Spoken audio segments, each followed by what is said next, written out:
8월에도 여전히 비가 오락가락인 강원도의 정원지기는 40여일째 비와 숨바꼭질 중입니다. 비가 오기 전에는 얼른 화초 옮겨 심기를 해야 하고 비가 그치면 풀 뽑으러 부지런히 움직이느라 하루에도 몇 번씩이나 땀범벅이 되죠. 잡초 한 폭이 허용하지 않는 우리 집 정원, 제가 풀을 관리하는 방법을 담아보았습니다. 풀 관리는 이른 아침부터 시작해야 무덥지 않고 모기에도 안 물리죠. 작업에 필요한 도구들을 바구니에 챙깁니다. 오늘은 풀 뽑을 거니까 잡초를 담을 검은 비닐봉지는 완전 담을 필수품이에요. 그다음에 비에 쓰러지는 애들이 있을까봐 여기 챙겨가지고 바지를 꺾어야 될까봐 얘도 하고 산목한 애들 점검하기 위해서 모종삽 가지고 귀촌 초기에 쓰던 호미가 보여 딸에게 자랑부터 해봅니다. 얼마나 호미질을 많이 했던지 호미 끝이 달아버린 저의 애착 호미입니다. 그러기는 하지만 얼마나 개가 나는데 썼으면.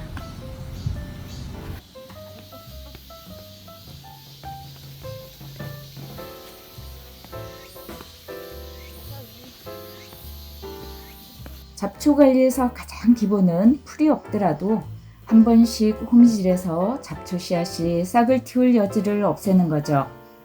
리아트리스 씨앗을 뿌릴 곳인데요. 잡초는 별로 보이지 않는 대신 끈끈이 대나무리 떨어뜨린 씨앗이 벌써 자라고 있어 호미질로 흙을 갈아엎어줍니다.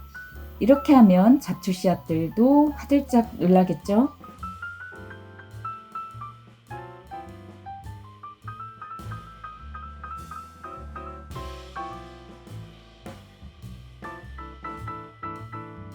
정원을 만들 때 제가 가장 중요하게 생각하는 것은 화초를 옮겨 심기 전에 미리 잡초 씨앗들이 발화에 실패하도록 하는 겁니다.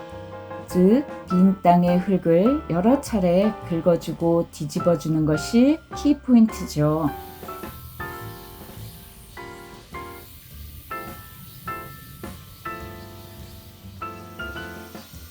흙 알갱이들의 빈틈마다 자리를 잡고 있을 잡초 씨앗들. 7, 8월은 최적의 온도와 습도로 잡초들에게 천국 같은 시간입니다. 이 시기에는 거의 매일 정원을 돌아보며 풀 뽑기에 전념합니다. 잡초의 싹만 보이면 무조건 쏙쏙 뽑아내죠.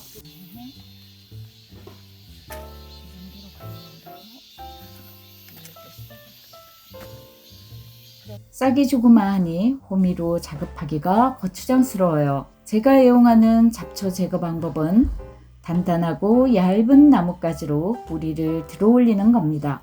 여러 해살이 잡초도 많아서 꼭 뿌리째 뽑아야 헛수고하지 않습니다.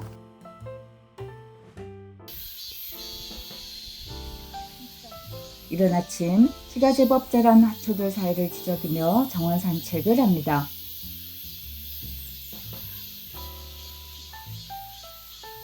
눈에 잘 띄지 않는 곳에서 자라고 있을 잡초들도 찾아내야 합니다.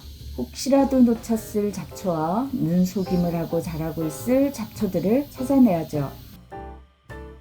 특히 꽃잔디 사이사이도 눈여겨보아야 하고 경사진 정원이라 꽃잔디 아래쪽을 들추어 몰래 자라고 있는 풀들을 뽑아야 합니다. 잡초 하나가 만들어내는 씨앗은 수백, 수천 개이므로 다음 해에 고생하지 않기 위해선 지금 수고로움을 마다하지 않아야 하죠.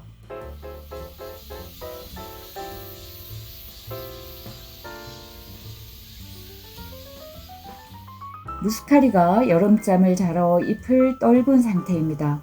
서로 다른 시기에 꽃을 피우는 무스카리와 채송화 꽃밭이에요. 무스카리가 여름잠을 자는 사이 잡초 씨앗들이 모습을 드러냈어요. 무스카리 알뿌리가 들어 올려지지 않게 조심조심 잡초를 제거합니다. 한 차례 꽃을 피운 채송화 일부도 뽑아냅니다. 씨앗을 너무 많이 떨어뜨리면 안 되니까요.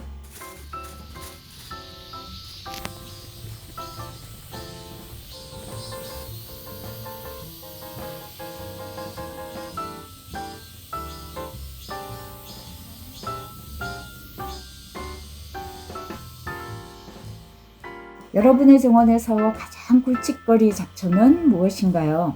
우리 집 정원에서는 제비꽃입니다. 제비꽃은 봄날에 만든 씨앗으로도 번식하고 땅속 줄기로도 번식하며 가을에는 꽃잎을 열지 않은 폐쇄화 상태로도 씨앗을 만드는 으뜸 잡초입니다. 또한 뿌리가 조금이라도 남아있으면 언제든 잎을 내밀기에 잡초계의 번식 1인자라 할 수 있죠. 제비꽃이 참 예쁘지만 절대 정원에 들이면 안 되는 잡초라 할 수 있어요. 우리 집 정원의 맨 아래쪽에는 어디선가 끊임없이 날아와 비에 쓸려 내려온 제비꽃 씨앗 때문에 여간 골칫거리가 아닙니다.